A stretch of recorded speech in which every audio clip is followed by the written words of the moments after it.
महायुतीच्या कारभाराचा पंचनामा आज आम्ही जनतेसमोर या ठिकाणी मांडत आहोत। प्रशासकांचा जो काही कारभार आहे, डायरेक्ट कंट्रोल निवडणुका न झाल्यामुळं महायुती सरकारचा आहे। विद्यमान मुख्यमंत्री असतील, उपमुख्यमंत्री असतील, पालकमंत्री असतील, यांचा डायरेक्ट अधिकार त्याच्यावर आहे। थेट पाईपलाईन आली पण नियोजन ढासळले। माध्यमाने देखील कबूल केलेलं आहे की थेट पाईपलाईनचं पाणी आलेलं आहे। भूतकाळात घेऊन जाण्यापेक्षा वर्तमान काळात तुम्ही काय केले हे लोकांना सांगा। आणि त्याच्या आधी मला धनंजय माडकांना जरा मागच्या भूतकाळात घेऊन जायचं आहे की मागच्या वेळी ताराने आघाडीच्या माध्यमातून आपण एकत्रित होतो। कोल्हापुरातल्या असुविधा असतील, या सगळ्याला जबाबदार कोण आहे तर महायुतीचं सरकार आहे।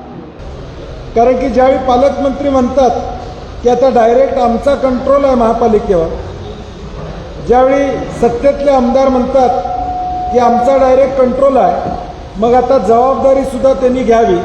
तुमची महायुतीची सत्ता आता आहे, तुम्ही नेमकं काय केलं कोल्हापूरसाठी हा प्रश्न आहे।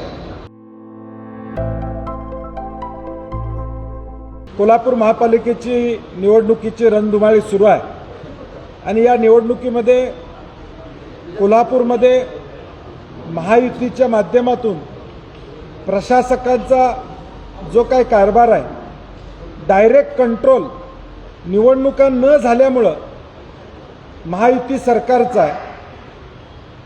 विद्यमान मुख्यमंत्री असतील, उपमुख्यमंत्री असतील, पालकमंत्री असतील, यांचा डायरेक्ट अधिकार त्याच्यावर आहे। आणि म्हणून आम्ही हा पंचनामा या ठिकाणी प्रकाशित करत आहोत की या महापालिकेचा कारभाराचा हा पंचनामा आहे। रस्त्याच्या संदर्भातला असेल, ड्रेनेजच्या संदर्भातला असेल, कोल्हापुरातल्या असुविधा असतील, या सगळ्याला जबाबदार कोण आहे तर महायुतीचं सरकार आहे। कारण की ज्यावेळी पालकमंत्री म्हणतात की आता डायरेक्ट आमचा कंट्रोल आहे महापालिकेवर, ज्यावेळी सत्तेतले आमदार म्हणतात की आमचा डायरेक्ट कंट्रोल आहे, मग आता जबाबदारीसुद्धा त्यांनी घ्यावी की हा आम्ही लोकांच्या पुढं मांडतोय की आज जी कोल्हापूरची वाताहत आहे, कोल्हापूरची अवस्था आहे, त्याला जबाबदार कोण असेल तर हे विद्यमान महायुतीचं सरकार या ठिकाणी जबाबदार आहे। आणि त्याचं उत्तर त्यांनी देणं या ठिकाणी अपेक्षित आहे। कारण की मी म्हटलं तसं 100 कोटीचे रस्ते आले, ते काय झाले ह्या बातम्या तुमच्याच आम्ही त्या ठिकाणी दिलेल्या आहेत। सगळ्या ज्या बातम्या इथं आलेल्या आहेत त्या तुम्ही माध्यमांनी दिलेल्या आहेत की माध्यमांनी प्रत्येक विषयावर ज्या बातम्या दिलेल्या आहेत त्याच आम्ही लोकांच्या समोर मांडतोय, सत्य लोकांच्या समोर मांडतोय की खड्ड्यांचे रस्ते 2 कोटी 2 महिन्यात 2 कोटींचा खड्डा, 100 कोटीतला एकही रस्ता पूर्ण नाही, गाड्यांचा खुळखुळा, मनके होतात ढिल्ले। उपमुख्यमंत्री आले की रात्रीत रस्ते केले जातात, मग अधिकार हा कुणाचा आहे म्हणजे महायुतीचाच आहे। मग उपमुख्यमंत्री येतात त्या दिवशी रात्रीत रस्ते होतात, याचा अर्थ काय सत्ता महायुतीची या ठिकाणी। प्रदूषणाचा विषय असेल, थेट पाईपलाईन आली पण नियोजन ढासळले। म्हणजे आज वर्तमानपत्राच्या बातम्या आम्ही देतोय की माध्यमाने देखील कबूल केलेलं आहे की थेट पाईपलाईनचं पाणी आलेलं आहे, परंतु नियोजन ढासळलेलं आहे। आणि म्हणून हे सगळे मुद्दे, भ्रष्टाचार, महापालिकेत टक्केवारीतून बिल मंजुरीची स्मार्ट स्कीम, ही बातमी आपली वर्तमानपत्रामध्ये आलेल्या बातम्या।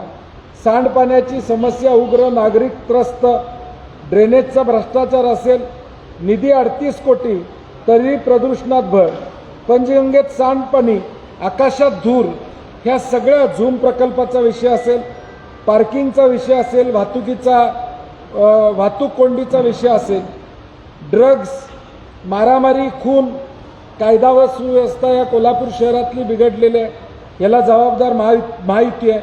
केशवराव भोसले नाट्यगृह हे ज्या प्लॅनप्रमाणे तयार केलं ते सुद्धा हे बांधू शकले नाही।